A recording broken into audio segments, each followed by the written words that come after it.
Hello students. हाँ जी बेटे, आज का अपना नेक्स्ट टॉपिक है rate law expressions, rate constants and order of a reaction. हाँ जी, रेट लॉ एक्सप्रेशन करांगे ਆਪਾਂ, रेट कांस्टेंट की होते वो करांगे ते ऑर्डर ऑफ रिएक्शन करांगे। ठीक है बेटे। हाँ जी, फर्स्ट करते हैं रेट लॉ एक्सप्रेशन। चलो जी, ਆਪਾਂ लेट कर ली एक जनरल रिएक्शन, एक जनरल रिएक्शन लेट कर ली, ये लेट कर लिया अपने को ए ਜਿਹੜਾ ਰਿਐਕਟੈਂਟ ਦੀ A ਕਨਸੈਂਟ੍ਰੇਸ਼ਨ ਪਈ ਹੈ, B ਜਿਹੜਾ ਰਿਐਕਟੈਂਟ ਦੀ B ਕਨਸੈਂਟ੍ਰੇਸ਼ਨ ਪਈ ਹੈ, ਕੀ ਬਣ ਗਿਆ ਆਪਣੇ ਕੋਲੇ ਪ੍ਰੋਡਕਟ। ਕਿਹੜੇ ਇਹਦਾ ਰੇਟ ਕੀ ਬਣੇਗਾ ਅਕੋਰਡਿੰਗ ਟੂ ਲਾ। ਇੱਕ ਆਪਾਂ ਲਾ ਕੀਤਾ ਸੀ ਜਿਹੜੇ ਲਾ ਆਫ ਮਾਸ ਐਕਸ਼ਨ +1 ਦੀ ਗੱਲ ਹੈ, +1 ਦਾ ਟੌਪਿਕ ਹੈ according to law of mass action. ठीक है, इस लॉ के अकॉर्डिंग जो रेट होता है की होता है rate is directly proportional to reactant A reactant B, दोनों की मल्टीप्लाई ਜਿਹੜੀਆਂ ਇਹਨਾਂ ਦੀ ਕੰਸੈਂਟ੍ਰੇਸ਼ਨ ਹੁੰਦੀ ਉਹਨਾਂ ਦੀ ਪਾਵਰ ਬਣ ਜਾਂਦੀ ਹੈ। ਠੀਕ ਹੈ ਬੇਟੇ, ਪ੍ਰੋਪੋਰਸ਼ਨਲ ਦਾ ਸਾਈਨ ਹਟਾ ਕੇ ਆਪਾਂ ਕੀ ਲਗਾ ਦਿੰਦੇ ਆ k ਕੋਈ ਕਾਂਸਟੈਂਟ ਲਗਾ ਦਿੰਦੇ ਆ। ਠੀਕ ਹੈ ਬੇਟੇ, a the power a b the power b। But actually की होता है जेड़ा रेट लॉ है, ठीक है बेटे, वो किदे ते डिपेंड करता, पूरी कंसंट्रेशन ए या बी ते डिपेंड नहीं करता। समझ लो इनकी कंसंट्रेशन अल्फा है, इनकी कंसंट्रेशन बीटा मतलब ये अल्फा जे कंसंट्रेशन है वो प्रोडक्ट बना रही है, ये बीटा प्रोडक्ट, क्योंकि अपन पता पूरी ए बी ते प्रोडक्ट बनाएगी नहीं। ठीक है जी, फिर रेट की बन जाता है अपने कोले रेट के ए दी अल्फा, मतलब जिहड़ी इफेक्टिव कंसंट्रेशन है ਉਹਦੇ ਤੇ डिपेंड करेगा b दी बीटा, b दी बीटा। ਇਹ ਹੋ ਗਈ ਆਪਣੇ ਕੋਲੇ रेट लॉ इक्वेशन। ठीक है बेटे, ਤੇ ਇਹਨੂੰ k ਨੂੰ ਕੀ ਕਹਿ ਦਿੰਦੇ ਆ ਆਪਾਂ रेट कांस्टेंट, k ਨੂੰ ਕੀ ਕਹਿ ਦਿੰਦੇ ਆ ਆਪਾਂ रेट कांस्टेंट। हाँ जी, रेट लॉ एक्सप्रेशन हो गई, रेट कांस्टेंट हो गया। नेक्स्ट टॉपिक आता है ऑर्डर ऑफ रिएक्शन। आपके नेक्स्ट टॉपिक क्या है बेटे, order of reaction. Order of reaction, हाँ जी बेटे, की होता है ऑर्डर, ध्यान दो ऑर्डर का। ऑर्डर की होता है ਜਿਹੜੀਆਂ ਇਹਨਾਂ ਦੀਆਂ ਪਾਵਰਸ ਹੁੰਦੀਆਂ the sum of the powers to which the molar concentration raised। ठीक है बेटे, मतलब ਇਹਨਾਂ ਜਿਹੜੀ ਆਪਣੇ ਕੋਲੇ molar concentration है, ठीक है, इनकी पावर का ਜਿਹੜਾ सम होता है ਉਹਨੂੰ ਆਪਾਂ ਕੀ ਕਹਿ ਦਿੰਦੇ ਆ ऑर्डर ऑफ रिएक्शन। ठीक है बेटे, ये हो गया अपने कोले the sum of exponents या powers, the sum of powers to which the molar concentration raised। ठीक है बेटे, मतलब जितनी पावर इन्हां दी बनी हुई है उन्हां दा जेड़ा सम हो जाएगा वो की हो जाएगा बेटे अपने कोले ऑर्डर ऑफ रिएक्शन। हां जी बेटे, कोई प्रॉब्लम है, छोटी छोटी डेफिनेशंस ने। चलो ਆਪਾਂ एक क्वेश्चन न्यूमेरिकल पूछे जा सकते हैं, ਆਪਾਂ न्यूमेरिकल करके देख लेते हैं इससे रिलेटेड।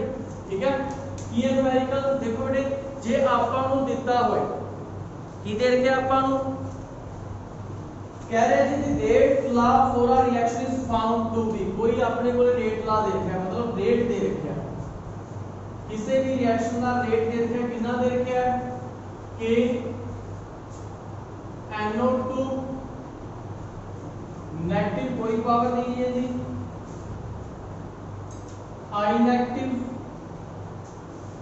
H positive 2 sorry. ठीक है बेटे, हाँ जी, आप पता करना है how would the rate reaction change, the rate of reaction किਵੇਂ चेंज होएगी जेकर ਆਪਾਂ concentration change कर दिए किदी of H positive the, H positive ਦੀ ਕੀ कर ਦਿੱਤੀ बेटे ਆਪਾਂ डबल। ठीक है, या सेकंड की कहता है ने concentration of I negative is half कर दिया। ठीक है जी, उस तो बाद थर्ड की कहते हैं कि कहता कंसंट्रेशन ऑफ ईच, हर एक दी कंसंट्रेशन, ठीक है, आर ट्रिपल, मतलब तीनों दी कंसंट्रेशन की कर दी ट्रिपल कर दी।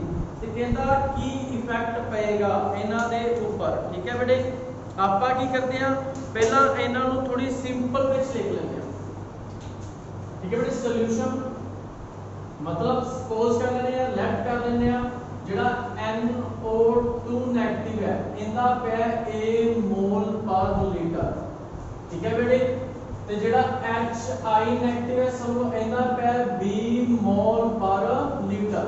ते जेड़ा अपने कोले H पॉजिटिव है इंदी पई है अपने कोले C मोल पर लीटर। ठीक है बेटे, ये चीज होगी। हाँ जी, ते रेट की बनेगा इसदा, रेट बनेगा K। हाँ जी, NO2 की जगह क्या आ जाएगा A, I की जगह क्या आ जाएगा B, H पॉजिटिव की जगह C का ऊपर क्या है स्क्वायर C स्क्वायर। हाँ जी, ये रेट बन गया अपने को। हुन आप ये कंडीशंस अप्लाई करते हैं। ठीक है बेटे, हुन आप ये कंडीशंस अप्लाई करते हैं। जे H दी आप डबल कर दिए तो मतलब न्यू कंसंट्रेशन की हो जाएगी, न्यू कंसंट्रेशन ऑफ H दी की हो जाएगी अपने को 2A C, सॉरी C मान रखी थी अपन, मतलब ये डबल करना देख के हो गया अपने कोले 2C हो गया। ठीक है, ये हो जाएगी अपने कोले 2C। हां जी, इसका रेट की होएगा, की होएगा रेट K ਇਹਦੇ ਵਿੱਚ ਪੁੱਟ ਕਰ ਦਿਓ, ਇਹਦੀ ਤਾਂ ਸੇਮ ਰਹੀ ਹੈ, A ਦੀ ਕੀ ਰਹੀ ਹੈ A, B ਦੀ ਕੀ ਰਹੀ ਹੈ B, ਇਹਦੀ ਕੀ ਬਣ ਗਈ ਬੇਟੇ 2C ਸਾਰੇ ਦਾ ਉੱਪਰ ਸਕੁਅਰ। ਕੀ ਬਣ ਜਾਏਗਾ ਆਪਣੇ ਕੋਲੇ K A B C square, C square का 4 है वो भी आ जाएगा। हां जी, ये पुरानी कंसंट्रेशन सी। ठीक है बेटे, कितनी चेंज होगी 4 टाइम्स, कितनी चेंज होगी आपके कोले 4 टाइम्स, मतलब पुरानी कंसंट्रेशन को 4 गुना ज्यादा होगा। समझ लगी? उसी तरह ये सेकंड आपा करके देखिए बेटे। हां जी, न्यू कंसंट्रेशन H नेगेटिव दी की करती है, इन्होंने हाफ करती है, H दी की बननी सी आपा I नेगेटिव की बनी सी B ओवर 2 हो जाएगी, की हो जाएगी B ओवर 2। तो रेट की बनेगा इधर पुट कर ले, चलो K दा ते K। हां जी, इंदा की बनेगा A दा A, इंदा क्या आ गया B ओवर 2, इंदा C स्क्वायर। की आया अपने कोले half K A B C square. आता पुरानी सी और पुरानी दी की हो गई हाफ हो गई, हाफ। ठीक है बेटे, थर्ड तिन्ना दी जेकर ट्रिपल कर दी जे ते तिन्ना दी न्यू की बनेगी, तिन्ना दी कंसंट्रेशन चलो अपन ट्रिपल करके लिख लेते हैं। ठीक है, NO2 नेगेटिव दी की हो जाएगी 3A, I negative the 3B, H positive the 3C। हां जी, ये सारी वैल्यूज अपन पुट कर देते हैं, सारी वैल्यूज की कर देने हैं अपन पुट कर देने हैं। तो की बनेगा अपने कोले रेट की बन जाएगा, रेट बन जाएगा बेटे अपने को एन जगह पे क्या आ जाएगा K दा ते K 3A 3B dot 3C की हो गया K 10 ਨੂੰ 10 ਨਾਲ ਮਲਟੀਪਲਾਈ 9 9 ਨੂੰ 3 ਨਾਲ ਮਲਟੀਪਲਾਈ ਸੌਰੀ ਇੱਥੇ ਸਕੁਅਰ ਹੈ 3C ਦਾ ਸਕੁਅਰ। ठीक है बेटे, ਹੁਣ ਸੋਲਵ करो, एक ਕੀ ਹੋ ਜਾਏਗਾ 9AB ਮਲਟੀਪਲਾਈ 9C ਸਕੁਅਰ 9 ਨੂੰ 9 ਨਾਲ ਮਲਟੀਪਲਾਈ ਕੀਤੀ 81K AB C स्क्वायर की हो जाएगा 81 टाइम्स। हां जी बेटे, समझ लगी? सिंपल या न्यूमेरिकल सी है अपने को। ये अपने को भी जेकर आप कंसंट्रेशन चेंज करते हैं, ठीक है, तो ਉਹਦੇ रेट ਵਿੱਚ ਕੀ चेंज आ रहा है, हाफ करते हैं, डबल करते हैं या ट्रिपल करते हैं। ठीक है बेटे, हां जी, पता लग गया? ऐसा ਦੇ न्यूमेरिकल पूछे जा सकते हैं। नेक्स्ट टॉपिक है बेटे अपने को, नेक्स्ट टॉपिक की बनेगा यूनिट पता कर, रेट कांस्टेंट। रेट कांस्टेंट ने की पता करने यूनिट पता करने। ठीक है जी, वो जेड़ा अपन रेट कांस्टेंट K करते हैं, रेट कांस्टेंट K इसका यूनिट चेंज होता है। ठीक है बेटे, हां जी, units for rate constant for different order of fraction, for different order, अलग अलग ऑर्डर दे ਲਈ अलग अलग ਇਹਦੇ यूनिट बन गए different order। हां जी बेटे, ठीक है, ਇਹਦੇ ਚ ਇੱਕ जनरल फॉर्मूलेट कर लो, जनरल फॉर्मूलेट कर लो। Concentration 1 minus n time inverse, concentration 1 minus n time inverse. देखो बेटे की होएगा कंसंट्रेशन, कंसंट्रेशन कितने बराबर होती है, कंसंट्रेशन बराबर होती है मोल पर लीटर दे ते टाइम ਨੂੰ ਆਪਾਂ ਕੀ ਲਿਖ ਲੈਂਦੇ ਆ ਸੈਕਿੰਡ, टाइम ਨੂੰ ਕੀ ਲਿਖ ਲੈਂਦੇ ਆ ਸੈਕਿੰਡ ਤੇ ਜਿਹੜਾ ਆਰਡਰ ਹੁੰਦਾ ਉਹ ਆਪਾਂ ਲੈਫਟ ਕਰ ਲੈਂਦੇ ਆ 0 ਫਾਸਟ 2 ਤੇ 3, ਠੀਕ ਹੈ ਬੇਟੇ। ਹਾਂਜੀ ਹੁਣ ਆਪਾਂ ਵੈਲਿਊਜ਼ ਪੁੱਟ कर लेने 4 n की है 0, ऑर्डर हो गया जी अपने को, तो यूनिट की बनेगा रेट कांस्टेंट का, unit of k rate constant का यूनिट 0 ऑर्डर रिएक्शन दे ਲਈ वैल्यू पुट करो, ये होएगा अपने को मोल पर लीटर। हां जी 1 माइनस 0 सेकंड इनवर्स, 1 माइनस 0 1 ही रहेगा तो की बनेगा अपने को मोल पर लीटर सेकंड इनवर्स। ये यूनिट हो गया फॉर 0 ऑर्डर रिएक्शन, ठीक है बेटे। फर्स्ट ऑर्डर रिएक्शन दे ले इथे 1 पुट कर देंगे अपन, की है मोल पर litre 1 minus 1 second inverse, 1 minus 1 0 से जितनी पावर 0 है तो सारा की हो जाएगा ये 1 हो जाएगा, की बचेगा पहला सेकंड इनवर्स। उससे तरह ही अपन थर्ड ऑर्डर ले करनी है,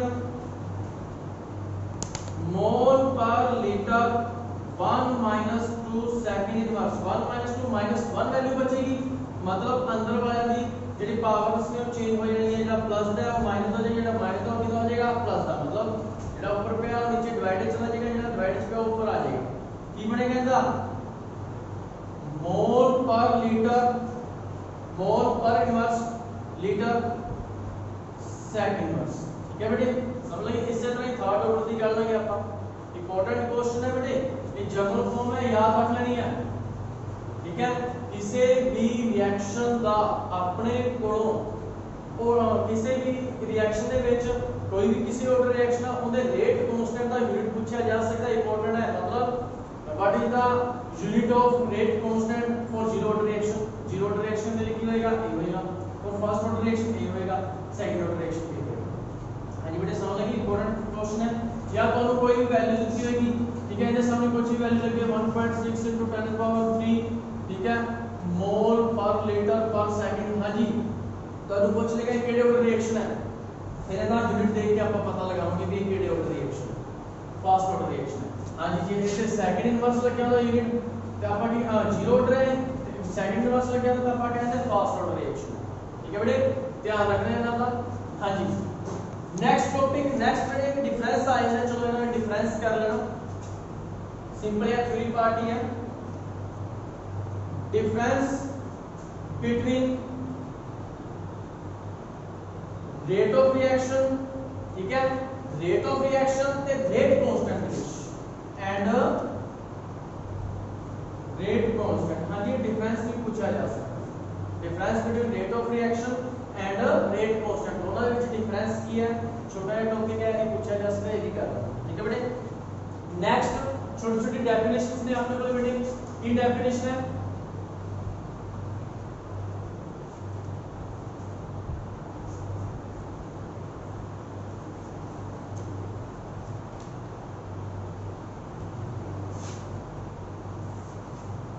हाँ जी बेटे मोलिकुलैरिटी,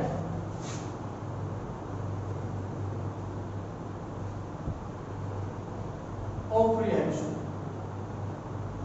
मोलिकुलैरिटी ऑफ रिएक्शन की होता है बेटे, बहुत सिंपल है कि कितने नंबर ऑफ एटम आयंस या मॉलिक्यूल, ठीक है, वो आपस में कोलाइड कर रहे हैं, एक दूसरे नाल की कर रहे हैं आपस में कोलाइड, मतलब must collide the number of atoms ions या molecule that must collide with each other, ठीक है, एक दूसरे नाल कोलाइड कर लेने ते की बना लेने केमिकल रिएक्शन को प्रोसीड कर रहे हैं, ठीक है, to make a chemical reaction, ठीक है, की बना रहे हैं अपने को result into a chemical reaction, मतलब एक केमिकल रिएक्शन का रिजल्ट बना रहे हैं, उस चीज को अपन की कह देंगे मोलिकुलैरिटी, ठीक है बेटे, उस चीज को की बोला जाता है मोलिकुलैरिटी। जिਵੇਂ कि सिंपल ਆਪਾਂ एग्जांपल लेके देख लेते हैं, एग्जांपल जिਵੇਂ आपने बोला बेटे O2 F2 ये रिएक्टेंट ਸੀਗਾ, ठीक है, ਇਹਦਾ प्रोडक्ट की बन जाएगा O2 प्लस F2 ਇਹਦੀ ਮੋਲੂਕੁਲੈਰਿਟੀ ਕੀ ਬਣੇਗੀ ਇਹ ਕੀ ਹੈ यूनिमोलिक्यूलर पता किने लगेगा यूनिमोलिक्यूल क्योंकि ਇਹਦੇ एक ही अपने कोले नंबर ऑफ एटम या मॉलिक्यूल या आयन कंबाइन कर रहे हैं ठीक है कोलाइड कर रहे हैं यूनिमोलिक्यूल जिवें ਆਪਾਂ ਗੱਲ ਕਰ ਲਈ 2HI ठीक है जी ਇਹਦੀ ਗੱਲ ਕਰ ਲਈ ਇਹਦੇ ਵਿੱਚ ਕੀ ਹੋਏਗਾ ਆਪਾਂ ਨੂੰ ਪਤਾ ਹੈ ਬ੍ਰੇਕ ਹੋ ਕੇ ਕੀ ਬਣੇਗਾ H2 O2 ਬਟ ਇਹਦੇ ਅੱਗੇ ਕਿੰਨਾ ਆਪਣੇ ਕੋਲੇ ਕਿੰਨੇ ਨੰਬਰ ਆਫ ਐਟਮ ਜਾਂ ਆਇਨਸ ਨੇ 2 ਇਹ ਬਣੇਗੀ ਆਪਣੇ ਕੋਲ ਬਾਇਓਮੋਲਿਕੂਲ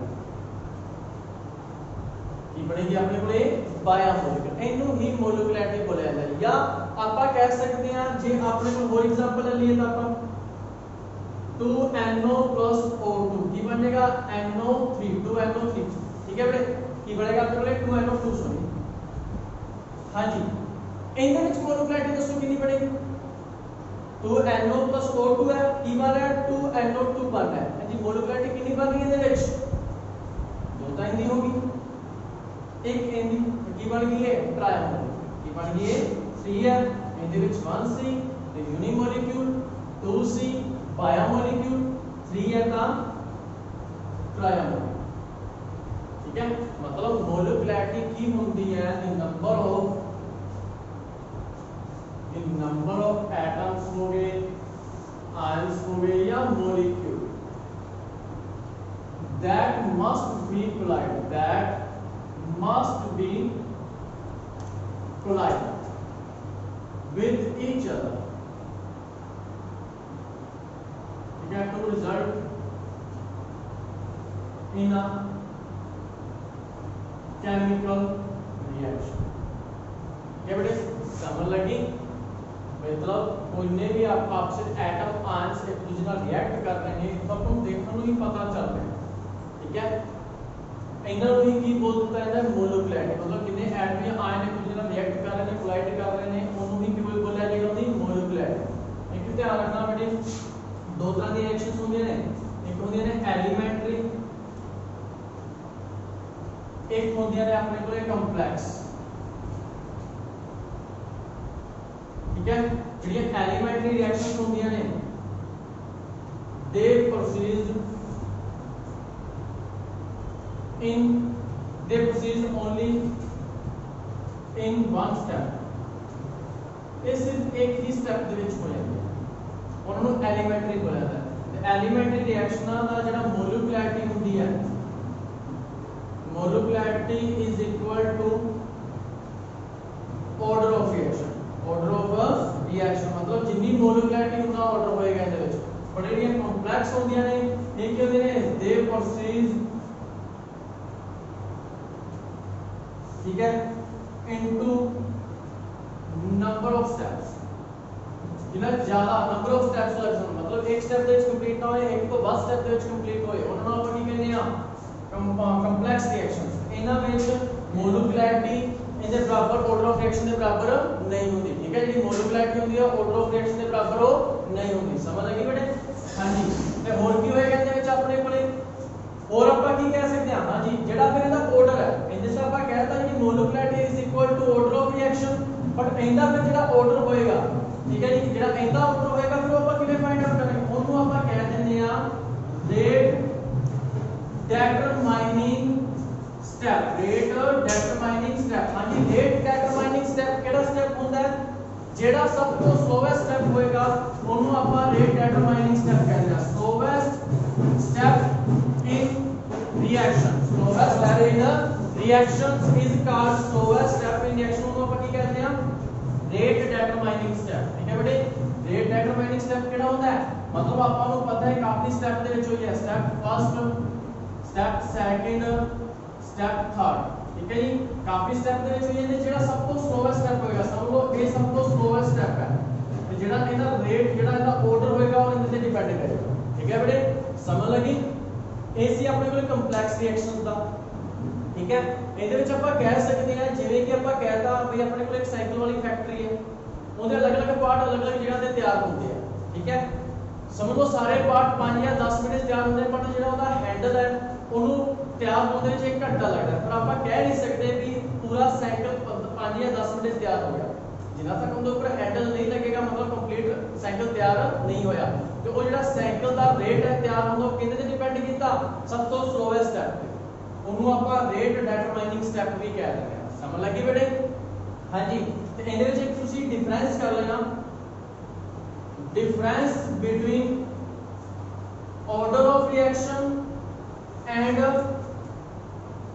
molecularity of reaction। हाँ जी, order of reaction ਤੇ molecularity of reaction ਦੇ ਵਿੱਚ ਕੀ difference है ਇਹ ਕਰ ਲਓ। ठीक है बेटे, समझ लगी? ये सी अपने आज ਦੇ टॉपिक। ओके बेटे, थैंक यू।